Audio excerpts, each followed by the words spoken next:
So the father of the U.S. Navy submarine is John Holland, and he really was captivated by the concept. 1870, Jules Verne actually publishes 20,000 Leagues Under the Sea, and John Holland actually started working on submarine concepts all the way back to 1875. It took him 20 years of trial and error and engineering and test to get to the point where he had a workable submarine. He came from Ireland. He was very patriotic, and it was all privately funded effort. And he sought any sort of capital he could to get the submarine developed.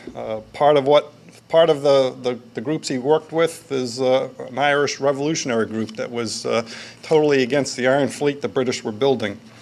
So he tried on several occasions to develop this submarine concept, always improving on subsequent iterations. The Navy was also interested, going back to the Civil War days, but they made 3 attempts to try and develop a submarine.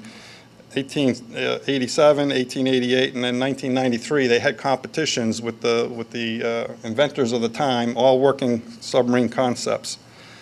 John Holland was really the first one to conceive integrating an electric motor with a battery with a torpedo platform, and that was kind of the innovation, internal combustion engine, gasoline engine. That was kind of the combination of technologies that resulted in a workable design. His design was one about porpoising.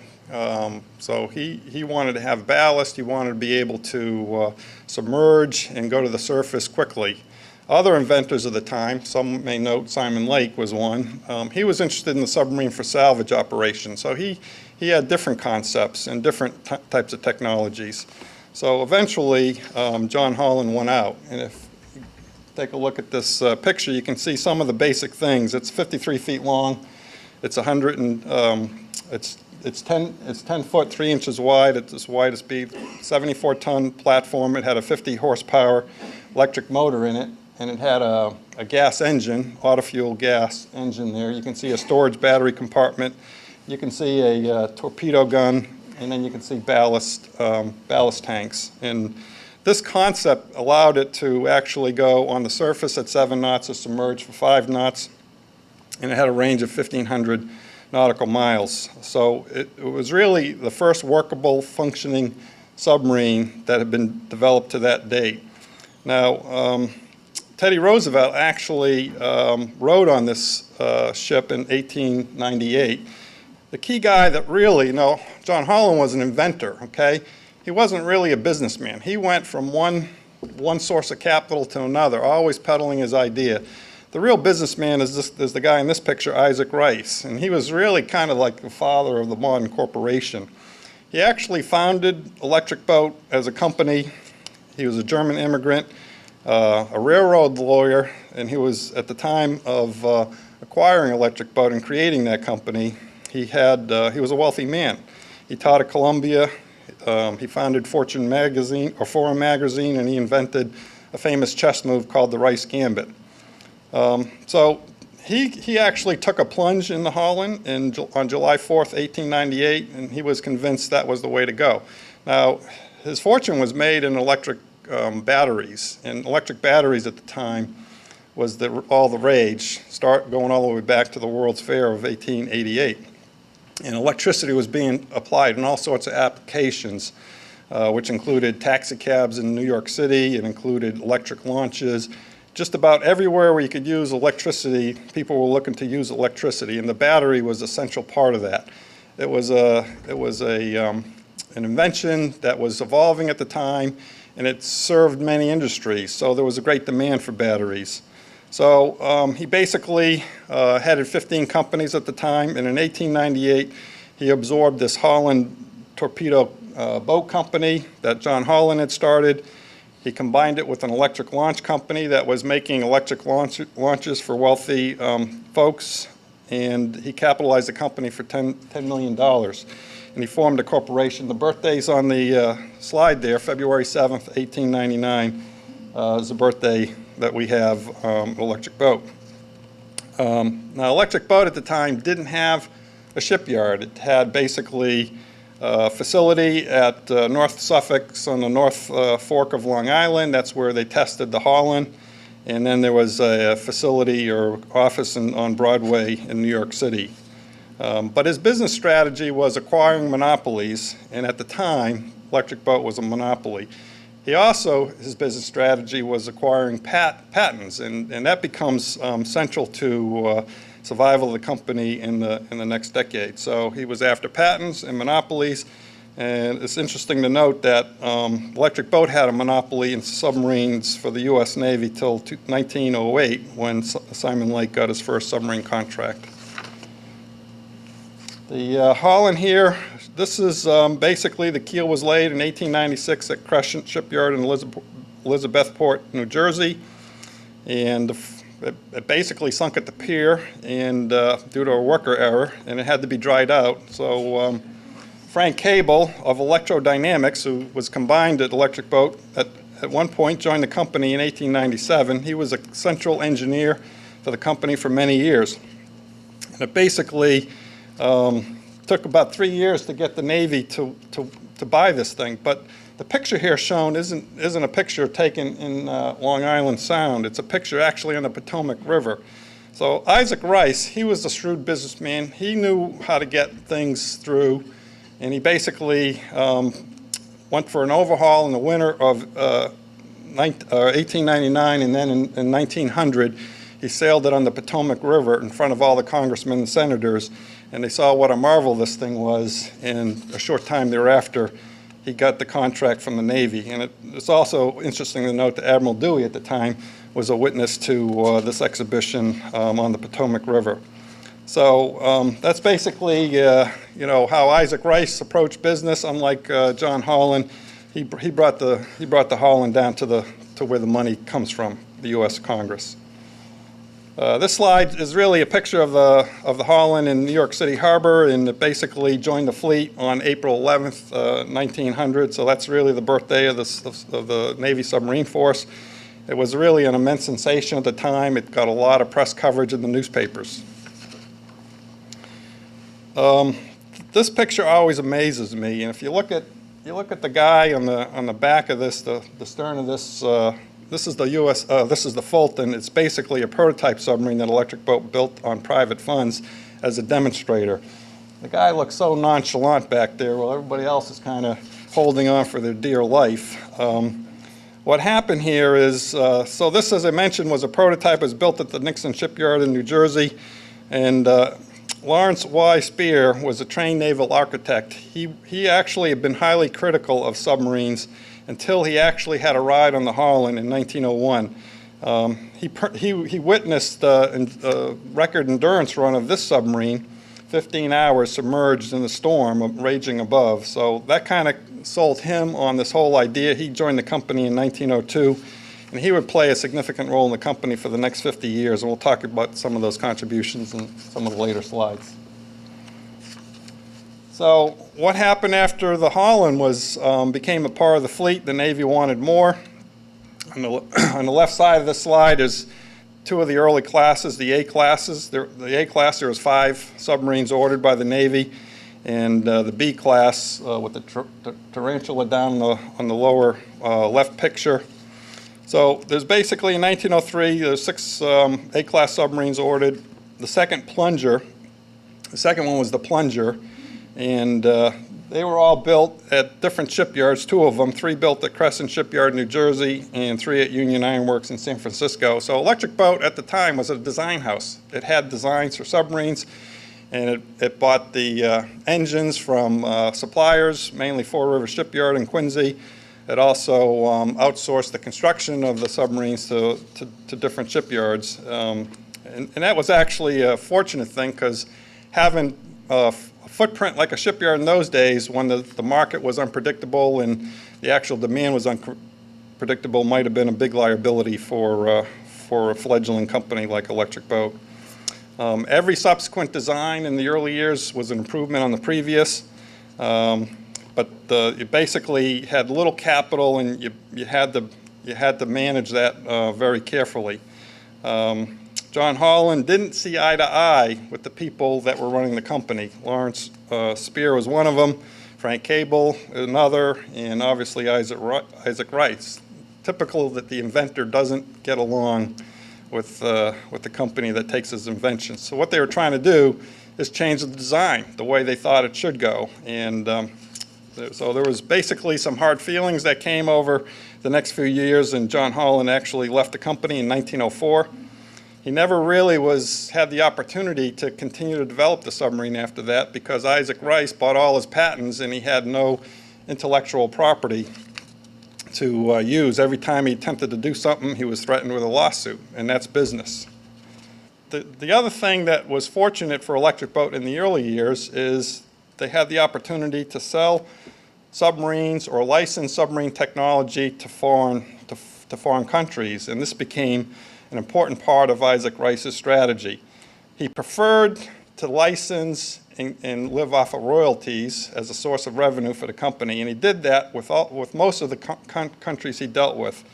In this picture you see that 5 Japanese submarines, these were supporting the Russian-Japanese war at the time, were actually constructed by Electric Boat to the company specs, and then they were kitted and shipped to Japan, where they were assembled over there under Electric Boat management.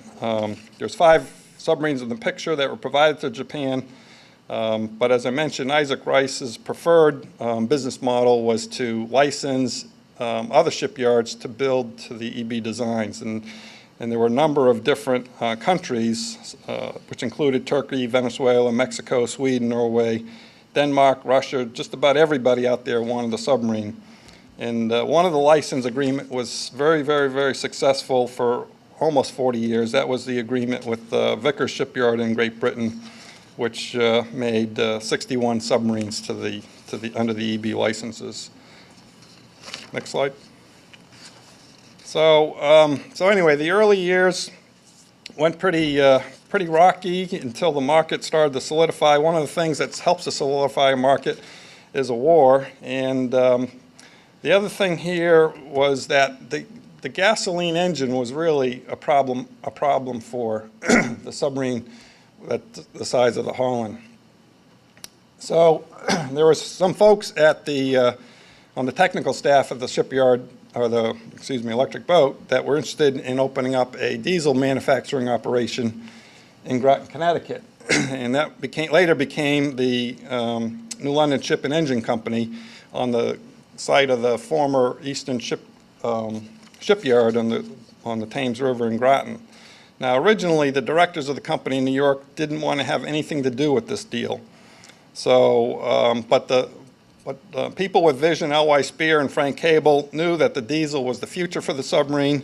They needed diesels for the E-class and the F-class. The Electric Boat was shifting to the diesel because it was far superior than the gasoline engine, especially in the close confines of a small boat like the A-class and the B-class and the C-class. So they managed to put together capital and actually developed enough capital so that this manufacturing plant could be established at the current site we have today in Groton, Connecticut. So in 1911 really is where we started having a footprint in the Groton side of the Thames River. The initial diesel engine technology that we were using as part of New London Ship and Engine Company was unsatisfactory to the Navy. So Frank Cable actually went to Germany and obtained a license for a better, simpler design diesel from MAN, and that became the standard diesel for the future. The Fall River Shipyard actually started manufacturing diesels, but they ran for the E and the F class, but they ran into trouble. So the first 12 diesels were actually finished up at this site, and then all the diesels after that. NELSECO also made other parts for submarines, so it became a pretty good operation down there in the current footprint. This shows a picture of what those diesels look like in the day. You can see there the picture on the top right is the E1. That was actually the first diesel, U.S. Navy diesel-powered submarine. So not only did electric boat, designed the first nuclear power submarine, and designed the first diesel submarine, the E1. The picture below shows the commanding officer of that submarine at the time was Lieutenant Chester Nimitz, and it was called the Skipjack. The E1 was a Skipjack. It was actually the first U.S. submarine to cross the Atlantic. It did that in 1917. So basically the diesel electric submarine became the standard for the fleet going forward, and served all the future submarine designs up until the Nautilus era. This shows you the president of the company who succeeded Isaac Rice in 1915, and he was really the longest running president. Henry Carse, he basically was a financier and a banker, so he really understood the finances part of it, which was kind of important. Towards the end of World War I, there was a lot of concern about stock and stock manipulation and potentially intervention from foreign interests. So he basically solidified the stock. He started a submarine company as a holding company with voting rights so he could protect the stock and ensure the direct control of the company going forward from outside interest. He would actually serve for 27 years as president. So in 1915, actually all the way to 1942, the beginning of the period where we had a large expansion to support World War II. So this kind of shows you the World War I built about 85 submarines, 53 submarines at the Four River Shipyard in Quincy, Mass., 24 in San Francisco at the Union Iron Works, and 8 others at the Puget Sound Naval Shipyard or the Seattle Construction Dry Dock Company. By the time the U.S. submarine force actually entered the war in World War I, most of the German fleet was at port. Enemy shipping was at a minimum. So about 20 U.S. submarines actually deployed overseas and principally patrolled Irish Sea and the Azores. Okay, now after World War I, the Navy canceled all the orders, as happens with most wars. It actually happened 3 times in our history pretty substantially, after World War I, after World War II, and after the Cold War. So we're going to talk about all those periods. This kind of shows you the Groton Plant in the 20s, and we'll kind of go through what happened in the 20s. There's really a transformation that happened here. Following the end of the World War I, 1918, we really didn't get any more government contracts for submarines for 13 years. So we did all kinds of things. We built printing presses, steel girders for bridges, bowling pin setters, whatever was needed. You see a picture on the top right shows a yacht. We built yachts. In 1922, we got back into the submarine business by overhauling 3 of the S-class submarines. These were the mainstream of the main part of the submarine fleet that the Navy had, and that really was the beginning of getting back into submarines. It was an important change for us because it really started turning the manufacturing plant into a shipyard. And then in 1923, we got an order to actually expand the shipyard and support building some foreign submarines for Peru. So that really, the first orders came in 1924, and we basically built 4 submarines of their R1 class. You can see them in the picture there for Peru. We're basically modernized by EB actually in 1953. We delivered all of them by 1928, and that kind of set up the whole operation on the Groton waterfront as a shipyard for the first time. In about 1927, 1928, we ceased to use the name New London Engine Shipping Company, and we basically became Electric Boat there. Next slide. 1926 was actually when some of the major facilities were put in place to support construction of what would be the first U.S. Navy submarine. And over a period of time, we started work on that submarine. It was the Cuttlefish. We got the contract in 1931, delivered in 1934. And we're really the first contract we had since 1918, but it had some major innovations that was developed at the time. They included a first welded hull, air conditioning, and some key features mentioned on there, double hull, partially welded sections. So it was kind of the beginning of really the development of the fleet boat that would serve the fleet in World War II.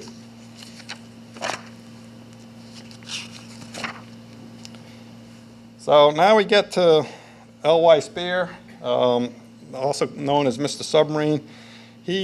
So he joined the company in 1902, and between 1942 and 1947, he was the president of Electric Boat. So he was the guy that was actually running the company when Electric Boat was in the heyday, supporting the war effort in World War II. So he supervised the peak construction period during World War II, and he was really recognized for his service by the U.S. Navy through basically 2 world wars. You see there in the picture the emblem "Keep 'em Sliding." We had basically 8 building ways at the time. A new Victory Yard was opened up where the Pfizer plant is today, and we were putting out a submarine basically every 2 weeks at the peak. So all that required a lot of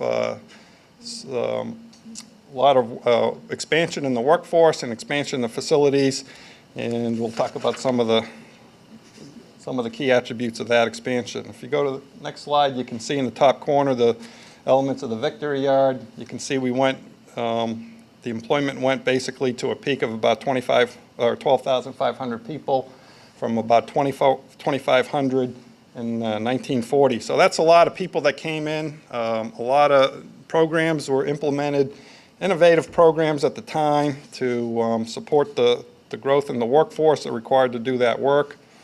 The government actually subsidized the South Yard expansion that added the 10 more shipping ways in the Victory Yard. It was at the time a $10 million investment. This rapid expansion produced challenges in recruiting and training, and there's actually some significant amount of activity that went into apprentice schools and hiring folks in the region to make sure that the demand could be supported. In 1942, Electric Boat launched 16 submarines. In 43, we launched 25 submarines. And in 44, we hit the peak of 1 submarine every 2 weeks. So it's a pretty substantial amount of submarines from this facility, 74 in total for the war effort. 99% of the output of this plant was directed for war purposes, and it's really kind of a record, more than any other shipyard in the country. For recognition of that contribution, Electric Boat was awarded the Navy E Pennant with 4 stars for quality, efficiency of construction, outstanding performance in the design, construction, and delivery of submarines for the U.S. Navy. That's a quote. That wasn't enough submarines for the Navy at the time, so an arrangement was made with Manitowoc Shipbuilding Company in Wisconsin that they would actually build to the EB Growler design additional submarines. That's in Wisconsin, so that has a lot colder kind of temperature to deal with. And so under the license to Electric Boat, EB supervised the construction of another 28 submarines at that shipyard during the period. So in total, it'd be about 112 different submarines delivered by the Manitowoc Shipbuilding Electric Boat in the period. So what were the contributions to the Navy during the period? This shows you kind of some of the artwork that appeared in some of the magazines at the time. The World War II submarine, the fleet boat you see in the top left corner, that usually carried 1 deck gun, 2 anti-aircraft guns, and it had a major armament of about 24 torpedoes, 6 bow, 4 stern tubes. So it had a pretty decent firepower. It had a crew of 65, and you see in the picture the Barb. It's mentioned as it's one of the EB ships in the Era magazine print advertisement. The Flasher was actually held the record for tonnage sunk. That's over 100,000, 231 tons, and then the Tautog, the 199, achieved the record for the greatest number of enemy ships sunk. If you kind of added up the math, you would see that the EB submarines are responsible for 39% of all Japanese shipping sunk in World War II. So that's a pretty good contribution to the war effort. ELSECO, not to leave them out. If you go to the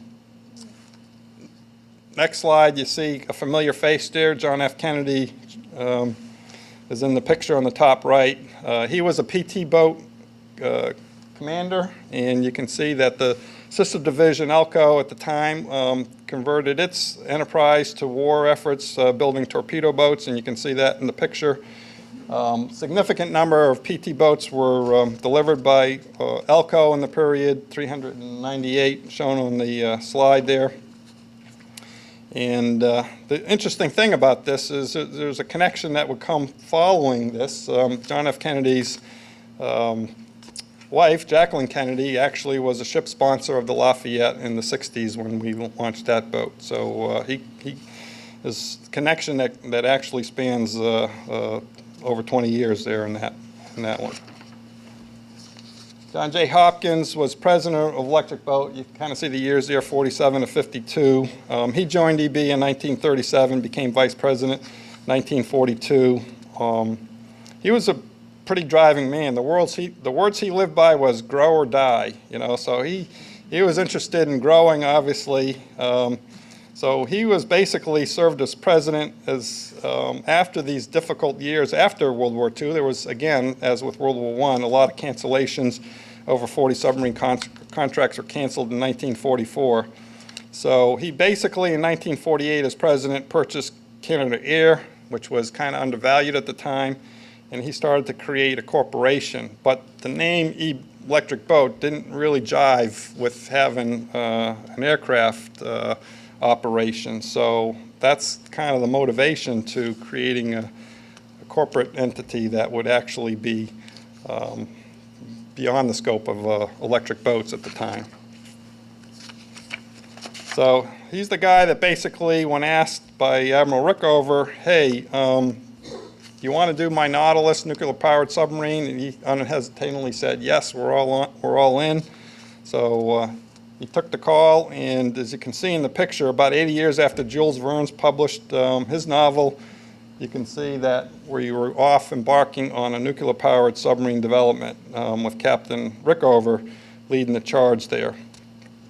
That's 50 years after John Holland had a similar pose.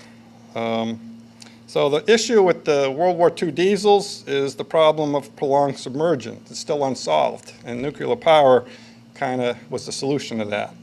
So the batteries had limited storage capacity, but with a nuclear reactor you had unlimited energy capacity. You just had to figure out a way to tap it. So Captain Rickover's team began working with Westinghouse to develop the reactor, and Electric Boat was selected to put that reactor in the first nuclear-powered submarine, which later became the Nautilus. Interestingly, Portsmouth Naval Shipyard was offered the job, but they declined. At this time that Rickover started this project, he said, there's no issue, he testified to Congress, there's no issue with doing this. It's 95% engineering and 5% physics.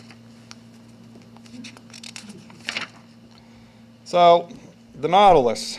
The first principles of nuclear fission were demonstrated in 1939. We actually demonstrated for peaceful purposes that electricity could be produced from nuclear fission. That demonstration actually occurred 3 years before we started work on the Nautilus in 1951 at a test reactor in Idaho. So the timeline went pretty quick from first principles to generate electricity powering 3 light bulbs to actually powering a whole nuclear submarine with a reactor. And if you look at the timeline for the Nautilus, the fabrication started in January of 1952. The keel laying was in June of 52, 6 months later. The launch was launched basically on January 21st, 1954, about 2 years later. And then the sea trials, it was out on sea trials, underway in nuclear power for the first time, January 17th, 1955. So it actually delivered after that in April 22nd, 1955, but it really was commissioned before it was delivered. Kind of one of the first submarines to do that. So the Nautilus really started the era of the first generation nuclear submarine that electric boat would be key in developing a lot of the innovations for. And let's go through some of those. This submarine was a key innovation for all future naval submarines. It's the Skipjack in 585. Again, another electric boat designed. Basically, it's a 252-foot submarine, so it's pretty small by today's standards. Displays 2,800 tons, but if you look at the shape, it looks like a big whale. And it's really designed to be hydrodynamically superior to support submerged operations. The Nautilus really looked like a diesel or a surface ship, which submerged. The Skipjack was actually designed and optimized to be submerged the whole time. And with a nuclear reactor, it didn't need to go to the surface very often. So that was a key innovation. You'll see in the chart I'm going to show you in a few minutes how that was reflected in the follow-on designs. But the key part of its hull form, it was designed to be very fast, and at the time it set all kinds of speed records. So a Skipjack submarine was actually cut in half and a missile compartment put in. And the reason for that was the Navy had to get a submerged capability to sea as rapidly as possible due to what was suspected the Soviets were developing a ballistic missile submarine as well. And in order to get the capability to sea fast, Electric Boat recommended that we take a submarine that was under construction, happened to be the Scorpion at the time, it was a Skipjack class submarine. We'll split it apart. So if you look at the George Washington, the bow and the stern are really a Skipjack class submarine, and they put a missile compartment in that with 16 missile tubes. And that was done to actually get the capability to sea earlier from what was projected to be a 1964 test launch of a Polaris missile to a 1960 test launch of a Polaris missile. The arms race was on, the urgency was there. And you talk to the folks at the time, I mean, we didn't have drawings or specs on a lot of the equipment going in, so there was a lot of just homegrown engineering that went in developing this ship. But you can see basically in the picture some of the construction methods of the year, and then the bottom right corner shows actually the launch of the George Washington in 1960. This picture shows the actual commissioning ceremony in Groton. December 30, 1959, it was 57 years ago. So it was key to get this thing built and get it out to sea. So it was the beginning of a run of submarines that Electric Boat would design all past and future submarines of the SSBN variety, the ballistic missile submarine variety. We did all the innovations, and we actually did the designs for that class, that first generation class of ballistic missile submarines. It ended up being 41 submarines. Not all were built by Electric Boat. Electric Boat built 17 of them, 17 of the 41. The remaining submarines were built at different shipyards throughout the country. In fact, all 41 were built basically in 8 years in the 60s. This shows you the launch of the first launch of a Polaris missile from the George Washington. It actually occurred a couple years before the Cuban Missile Crisis, so it was a demonstrator, it was a message to the Soviet Union that if you mess with us, you're gonna pay. So this chart, kind of one of my favorite charts, it shows the nuclear-powered submarine starting with the Nautilus, and what you see there is if it's a black shape, it's a design that Electric Boat did. Starting with the Nautilus, the Seawolf, the Skate, you can see them. There's a couple of golds in there. Those are submarines that were actually designed by other shipyards. The Halibut, there was one of those. The Permit and Los Angeles class, that's a Newport News design. And then the Seawolf was a split design. But if you do the math on that, you can see that Electric Boat designed 17 and a half of the different types of submarines on that chart. And then the other shipyards comprise the other 3.5. So much innovation, so much creativity actually came from the people in this region developing the Navy's submarine capability. On the construction side, you see below the top there on the right-hand side, kind of where we were in construction. So the shipyards in red, they're no longer doing submarine construction, some of them out of business altogether. There's just us and Newport News. So in the nuclear submarine era, Electric Boat has delivered 102, and Newport News 59. Some of the innovations that were the first, Electric Boat had a lot of firsts. Obviously, we talked about the nuclear propulsion plant, the twin reactors, advanced nuclear hull design configurations, the first ballistic missile submarine, the first HY-80 hull on the Lafayette, deep diving nuclear-powered research vessel, the NR-1, just a whole gaggle of firsts that we, the engineers of Electric Boat developed over the last 60 years or so. So the first generation submarine era was kind of ending. The 41 for Freedom on the right-hand side, the Polaris submarines, those were all delivered. They actually had 3,000 strategic deterrent patrols between that group. And then on the left-hand side was one of the later first generation submarines, the Sturgeon, designed by Electric Boat. We built 12 of those 37. So we were, in that era, building SSNs and SSBNs at the same time, something we're going to be facing in the future here in the near term. These submarines were superior to the Soviet submarines in all respects, and that was a key result of some of the things we did and some of the designs we did in developing these individual classes of submarines. Every class improved on the previous, every class we learned from the previous.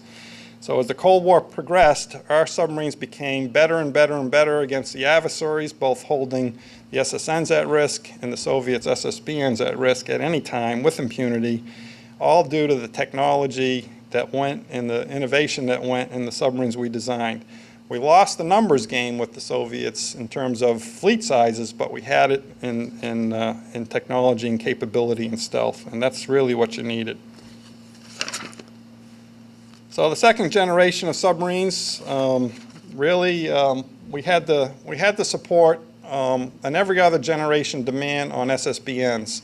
So the 41 for Freedom submarines, those 41 SSBNs, those were going to get replaced, and Electric Boat got the job to do the design of the Ohio class submarines, which would replace those 41 for Freedom. And we needed to expand the facility. So part of what we had to do was expand the footprint to support the concurrent build of 18,000-ton submarine, the Ohio. We moved into a facility that became available up in Rhode Island at Quonset Point Naval Air Station in 1973. We turned that facility into a center for modular construction excellence. And we invented new processes to modularly build the submarine. The first few years of construction would begin at this facility. We would build the hull cylinders there. We'd start outfitting the hull cylinders with equipment that could be attached to the hull. Over time, we added decks there, and we added equipment packages. And over time, we actually built up the capability of that facility to ship completely outfitted hull sections down to the final assembly yard in Groton. This shows you a picture of the Groton waterfront. So this is basically was configured to do multiple final assembly test operations of both Ohio class and 688 class submarines. You can see in the picture 688 class submarine, the Bremerton is actually sliding in the river. We don't launch submarines that way anymore. And the land level facility to the right of that was, you can actually see Ohio class submarines on that land level facility, and those are being assembled. So the Ohio class was primarily designed from the ground up to be modularly built in that facility you see in the background there. So the second generation submarines started joining the fleet. First 688s and then Ohio class submarines in 1981. You can see Electric Boat actually designed the Ohio and delivered and built and delivered all 18 submarines over a period between 1974 and 1997. The 688 class, it was a Newport News design, but we actually built more of those than Newport News did, 33 of 62. So it was pretty much a heyday for us. We reached peak employment in the area, close to 28,000 people, and there was a lot of work to do to get this capability to be delivered to the U.S. Navy. This is still the height of the Cold War, and these submarines were a generation better than the first generation nuclear submarines. So we'll talk about kind of the Cold War ended in 1989, I think is kind of the date most folks recognize. That was when the Berlin Wall came down. What happened at Electric Boat is development of the Seawolf submarine was actually captured. The same year the Berlin Wall came down, we started construction of this new class of 30 submarines, and it was designed to be the most advanced submarine of the day, able to go and take on any Soviet threat. Now, the Soviets at the time were actually using espionage to get secret submarine technology, and one of the ways they did that is, people may remember the John Walker espionage case where he actually sold some of our submarine secrets to the Soviets. So the Soviets knew we were head and shoulders above where they were. So our response to that was a more stealthy, more capable submarine called the Seawolf submarine. And as I mentioned, that started construction, but kind of the Cold War ended, and the Navy in the next 3 years actually canceled the program to one submarine. So it went from 30 submarines to one submarine in that class of ships. And we were faced with a big dilemma. And the gentleman in this picture, Jim Turner, actually led the company, captured the Seawolf contract, but we had a different demand scenario start to unfold in the 90s. The Navy canceled that Seawolf program, and Electric Boat kind of went to bat to re-engineer our processes and our business to be able to support a lot lower production rate of submarines. There was actually a gap in submarine orders between 1993 and 1997, and we managed to work with the Congress to get 2 more Seawolf submarines restored. The last one, the Jimmy Carter, the SSN-23, would become the bridge to Virginia-class submarine. So while we were dealing with this low-rate production scenario in the 90s, we actually began design of its replacement, the Virginia-class submarine. It was called the NSSN at the time. And Jim Turner was kind of instrumental in the re-engineering process and getting the company ready to support this low-rate production scenario of Virginia-class submarines. This kind of shows you the challenge we had here. On the left axis is 1989. We start with a healthy backlog of Ohio 688s and Seawolves. We had an employment level of about 2,200 people at that time, 3 types of submarines. We were doing some overhaul and repair work, and 19 submarines in backlog. And you can see from the chart, the employment levels came down very precipitously, so that in 1997, we really only had 1 submarine in backlog prior to starting construction of the Virginia-class submarine, and total employment was under 7,500 people. So that was a very challenging time. We had to perform well, deliver our backlog of submarines, which consisted of Ohios and 688s and first 2 Seawolves. And then we didn't have anything else to do except get ready for Virginia construction. So over time, Virginia, we basically implemented a teaming agreement with our one competitor, Newport News, in 1997 that we would share construction of the Virginia. I think some people say it's better to share one than to have none. And we did evaluate different scenarios, and one of them was a going out of business scenario in this, or a mothballing scenario. So, so that became kind of a significant event for us. So we changed the business around to support low-rate production, and we started working on the Virginia. We had to be on time with starting construction of that Virginia, and at 1 ship per year, which was the Navy plan for many, many, many years. That means we're splitting that 1 ship per year with Newport News. So we really had a half a ship per year and 1 delivery every other year. And that was the early phase of Virginia, the low-rate production phase. Next slide. So this shows you some of the submarines we delivered in that period. The Seawolf submarine was delivered in 1997, followed by the Connecticut. Had to put the Connecticut up, the SSN-22, you can see there. We built all 3 Seawolf submarines and basically converted the last one, the Jimmy Carter, into a special platform we'll talk about in a minute. Next slide. So as I mentioned, we started construction on the Virginia-class submarine program in 1998. Got a construction contract for 4 submarines, with the first one to start construction, followed by the second one in 99. So that's the Block 1 Virginias, and that basically kept us going through the low-rate production years. Today we've gotten 12 submarines delivered. There's 36 more ships to go in this class of submarines, so we got a lot of runway in front of us. The Jimmy Carter, shown here in the picture, we actually took that submarine while it was under construction and designed a special hull section, a 100-foot section, 2,500 tons. You can see it on the right-hand side. That was a special innovation that we did for that submarine to change its capability into a special classified purpose. But it was a major design effort that we had to do. It was innovative, and it was what the Navy needed to support its mission and its capability requirements.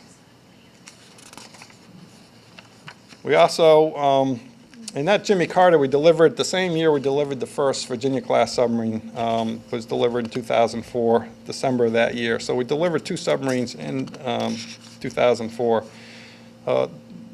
After we did the Jimmy Carter, we started work on conversions of 4 Ohio-class SSBNs to SSGNs. You can see so that's the first 4 of the class. We built 18. The first 4 were coming in for a refueling overhaul. 2 at the Portsmouth Naval Shipyard, 2 at Norfolk Naval Shipyard.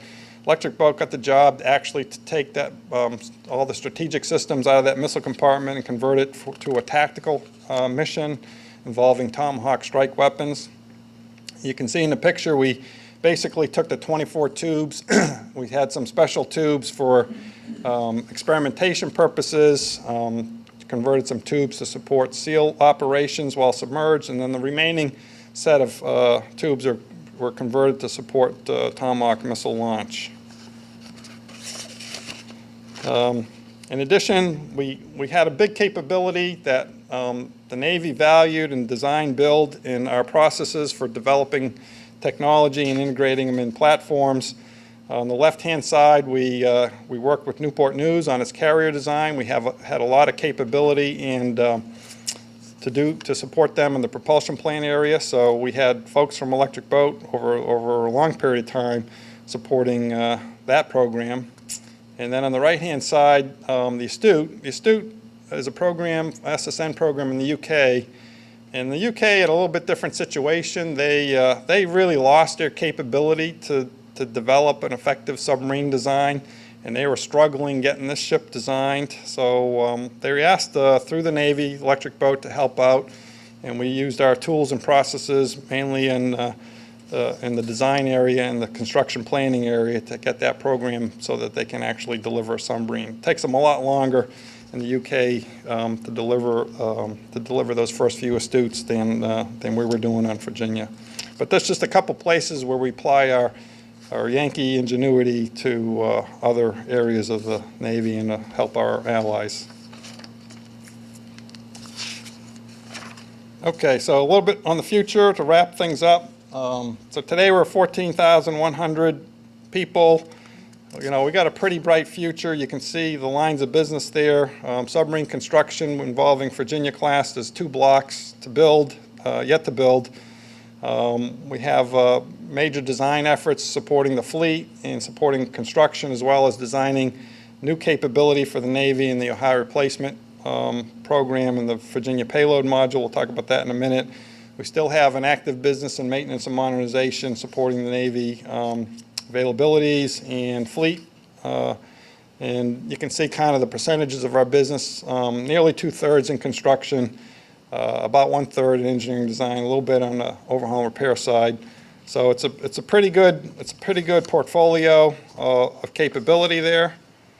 The Virginia payload module. So we're really taking Virginia with this next block, this block 5. So we've built the first 2 blocks. They're delivered to the Navy. Virginia class submarines. We're building the block 3 and the block 4 ships. There's 16 ships in backlog there, and we have another block that we're looking to get under contract supporting a FY19 construction start. So that's a couple years away, but you'll actually try and get that contract landed in 2018. I expect that to be a bigger contract than the $17 billion Block 4 contract. We're going to be adding about 83 feet of ship to the Virginia class with 4 centerline tubes, as you see in the picture, and that's going to get that capability that's going to come out of service when the Ohio replacement SSGNs come out of service in the mid-2020s.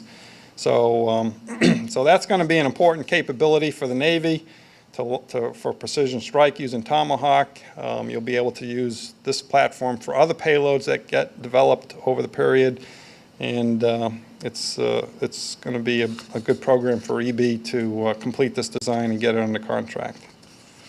The other major design effort going on is the Ohio replacement, and as I mentioned, this one is going to be replacing the Ohio class, so hence the Ohio replacement. That's a good name for now, I guess. But there's going to be 12 of these submarines to replace the 14 remaining SSBN, Ohio class SSBNs. This is a major job, foundational, as you can see in the quote on the bottom, foundational to our national security. These ships maintain constant patrol, one in each ocean, on call, ready to respond on a moment's notice. So there's pretty much a very significant effort going on to develop this design to support a construction start in October of 2020. There's over 3,000 people developing this design. We're looking at getting the design contract under contract this year, actually. So we're transitioning from kind of the requirements and technology development phase to the detailed design phase. That'll be a major contract for the region, and supports all the development of the design to support construction. As you can see in the slide, based on the treaties that the country signed with Russia, the submarine leg of the triad, the 3 legs of the triad being a bomber leg, a silo leg, and a sea base submarine leg, about 70% of the warheads in the future will be carried by our submarines, and that's going to happen within 3 years. So this Ohio replacement is central to the security of the nation, and we don't have a lot of time, even though it seems like we have a lot of time with the construction start in 2020. This submarine will be on patrol in 2031, and it's a 7-year build. We still got to complete the design, so it's pretty much a very aggressive schedule to get all this done and get that capability to sea. We still plan to be in the overhaul repair world, supporting the Navy's efforts to maintain its fleet. The fleet's getting run pretty hard. The BNs, the SSBNs, and the SSGNs and the SSNs, they're all have very high operational availabilities. Right now it's about 54 SSNs, and the Navy maintains 10 of these SSNs in 4 deployed situations throughout the world. That requires a fleet of 50 submarines. So as we deliver Virginia-class submarines, they're replacing the aging or the 68E-class submarines kind of over the next 10 years. That will be pretty much all Virginia-class submarines out there in the fleet. We have a major job coming up in this year. We expect to start a major availability in the Montpelier, and we're doing the pre-planning for that and expect that to be started later, and that'll basically employ about 600 people over the next couple of years to get that done. So that'll be a major availability, one of our biggest that we've ever had.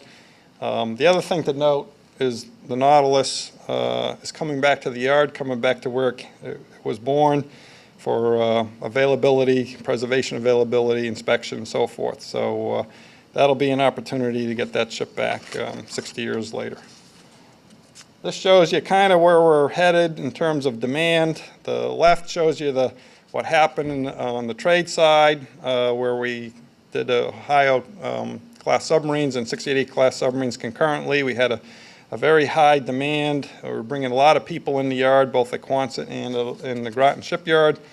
Going forward, you can see that we're kind of getting back to that mode where we'll be supporting multiple programs. So we expect to do a lot of hiring to support both these programs over the next 15 years. We will be at peak manning on the order of 18,000 people from where we are today, 14,000 people. The future, so this is a print ad from 1945 edition of Fortune magazine. So, but really what we're thinking about is what's after Virginia. And this is really our future to capture. As you can see, our history has been pretty significant in terms of coming up with innovation. So we have begun some amount of studies on what's that replacement for Virginia. Based on the shipbuilding plan, that submarine is going to start construction in 2034. That means we're going to be in a design development effort starting in 2024. So we're really starting the work to assess what the technologies are, what the requirements might be in that time frame.